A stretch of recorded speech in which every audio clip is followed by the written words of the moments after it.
இருக்கிற தண்ணியில் நீ தான் இப்படி பண்ணிட்டு இருக்கியா? குடிக்க தானே தண்ணி வச்சேன். குடிக்க தண்ணி வச்சேன். அடங்குறானா பாரு. வெள்ளனிட்டு அதே குடி. சூப்பர்ரா, நடிப்பு, அப்படியே நடிப்பு நடிக்கிறான் பாரு.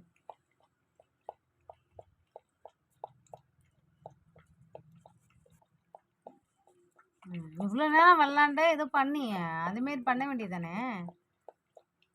நடிக்கிறான் நடிக்கிறான். இவ்வளோ நேரமா தண்ணி தாங்க இருக்குது. இவ்வளோ நேரம் சீண்டிக்கிட்டு இருந்தடா. ஏதோ தண்ணியெல்லாம் ஊற்றிட்டு இருந்த கீழே. குடி குடி, அவ்வளோ நான் குடிக்கிறேன், நான் பார்க்குறேன். திருட்டு பயலே. அவ்வளோதான்.